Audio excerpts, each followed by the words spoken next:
আজকের রান্নাটা মূলত হচ্ছে আমার খুব শখ করে রান্না করা। মানে লাকড়ির চুলায় আমি আজকে কাঁঠাল বিচি রান্না করব শুটকি দিয়ে। এই যে দেখেন, এত মজার হয় লাকড়ির চুলার রান্না। অনেক বছর পর আসলে আমি লাকড়ির চুলায় রান্না করলাম। শুটকি দিয়ে রান্না হবে, ২ রকমের শুটকি এখানে। একটা হচ্ছে ফোফা শুটকি, একটা ছুরি শুটকি। এই যে শুটকিগুলা কেটে গরম পানি দিয়ে একটু ভালো করে পরিষ্কার করে কিন্তু আমি ডিপ ফ্রিজে রেখে দিই। ডিপ ফ্রিজে রাখলে যখন তখন নিয়ে রান্না করা যায়, পরিষ্কার করে রেখে দিলে। যাই হোক, এই যে এই মাটির চুলাটা নিয়েছি বেশ কোরবানির কয়েকদিন আগেই নিয়েছিলাম, কিন্তু জ্বালানো হয় নাই। আজকে আমি ফার্স্ট টাইম এখানে আমি লাকড়ি দিয়ে চুলাটা জ্বালাতে আসলাম। আমার খুব শখের, আসলে খুব শখের একটা চুলা। আমার অনেক বছর ধরে চাচ্ছিলাম আমি মাটির চুলা নিব কিংবা রান্না করব। ফাইনালি আজকে রান্না শুরু করে দিয়েছি। এই যে দেখেন, মাটির চুলাটা আজকে ফার্স্ট টাইম আমি জ্বালিয়েছি, ভিডিও করে নিয়েছি। আসলে খুব শখ করেই করেছিলাম। এই যে পেঁয়াজ আর হচ্ছে আমি এখানে ফোফা শুটকি দিয়েছি। এখন আমি এগুলো একটু ভেজে নিচ্ছি, কারণ নতুন ফার্স্ট টাইম আমি চুলাটা জ্বালিয়েছি, একটু গরম হতেও সময় নিচ্ছে। এই যে দেখেন, এটা আমি কোনো রেসিপি না, জাস্ট শখ করে আমি ভিডিওটা আপনাদের সামনে তুলে ধরলাম। যাই হোক, এই যে পেঁয়াজ আর শুটকিটা দিয়ে দিয়েছিলাম আগেই আমি। এখন দিয়েছি হলুদ, মরিচ আর লবণ। খুব ভয়ে ভয়ে একটু রান্নাটা করছিলাম, কেমন হয় না হয়, পারবো কি না। শেষ পর্যন্ত আসলে ভালোই পেরেছি, খুব সুন্দর করে রান্না হয়েছে। আমার কাছে খুবই ভালো লেগেছিল। এই যে দেখেন কি সুন্দর করে আগুনটা জ্বলছে। আমি একটু পানি দিয়ে দিব, পাশে ফ্লাক্স রেখেছি গরম পানির। লবণ, হলুদ আর মরিচ, এখানে শুটকিও আছে, পেঁয়াজও আছে। খুব ভালো করে একটু কষিয়ে নিব।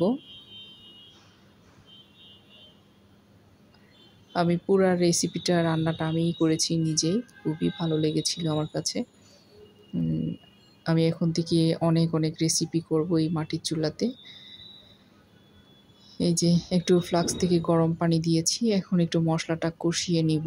আর মাটির চুলার রান্নার স্বাদ এত মজা হয়। আমি আজকে গ্যাসের চুলা রান্না আর মাটির চুলা রান্না একসাথেই রেখেছিলাম পাশে। মানে মাটির চুলা রান্নার সাথে গ্যাসের চুলা রান্নার আসলে কোনো তুলনাই হয় না। গ্যাসের চুলার রান্না আর মাটির চুলা, এত বেশি মজা হয়েছিল মাটির চুলায় এই রান্নাটা। আর গ্যাসের চুলাটা তো মুখেই লাগছিল না, এরকম একটা অবস্থা। আমি কাঁঠাল বিচি দিয়েছি আর দেখাচ্ছিলাম, একটু ধোঁয়া হচ্ছিল। সমস্যা নেই, আমি যেহেতু বারান্দায় চুলাটা বসিয়েছি, ধোঁয়াগুলো বের হয়ে যাচ্ছিল। আমার বারান্দাটা খুবই বড়, যার কারণে এখানে বসানোর খুব সুযোগ ছিল, এখানে বসিয়েছি। আর এখন কিছুক্ষণ কষিয়ে নিয়ে গরম পানি দিয়ে দিয়েছি ঝোলের জন্য। নেড়ে চেড়ে দিচ্ছি আর ঢাকনা দিয়ে রান্না করে নেব। দেওয়ালের পেছনে দেখলাম যে একটু কালো কালো হয়ে যাচ্ছে ধোঁয়ার কারণে, আর কি কোনো সমস্যা নেই, যেহেতু বারান্দা। আমি যেহেতু ফার্স্ট টাইম, প্রথম দিন জ্বালিয়েছি, আমি অনেক কিছু আজকে বুঝতে পারবো। কোনো সমস্যা থাকলে সেটা পরে দিয়ে ঠিক করে নিব। আর দেওয়ালটা যদিও বা কালো হলেও পরে কালার করে দিতে পারবো, কোনো সমস্যা নেই।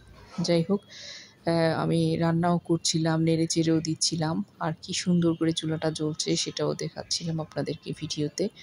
আমার অনেক বেশি খুশি লাগছিল আসলে, অনেক দিন পরে মাটির চুলায়, লাকড়ির চুলায় রান্না করতে পেরে। আর শীতের সময় তো অনেক বেশি এনজয় হবে এই চুলাতে, অনেক বেশি ভালো হবে রান্না করতে ঠান্ডার সময়। আর এই চুলায় কিন্তু আপনার পিঠা বানালেও খুবই মজার হয়, খুব সুন্দর হয়। আমি চিতই পিঠাও বানাবো, বিভিন্ন রেসিপি যখনই করব তখনই আমি ভিডিও করব। এই যে নেড়ে ছেড়ে দিলাম, রান্না হয়ে যাওয়ার পর আমি একটু দেখাবো আপনাদেরকে। আমি রান্না হয়ে যাওয়ার পর আমি চুলার তাপে কিন্তু অনেকক্ষণ রেখে দিয়েছিলাম, যার কারণে ঝোলটা একটু শুকনো শুকনো হয়ে গিয়েছিল, মাখা মাখা। এই যে আমার রান্না কিন্তু শেষ, খেতে কিন্তু অনেক বেশি মজার হয়েছিল। সবথেকে বড় কথা হচ্ছে আমি খুবই এনজয় করেছি এই চুলায় রান্না করে। পরবর্তীতে আরও অনেক অনেক রান্না দেখাবো আপনাদেরকে। আর আমার রান্নাটা কেমন লেগেছে সেটাও বলবেন। আপনাদের কেমন লাগে মাটির চুলায় রান্না সেটাও জানাবেন কমেন্টে।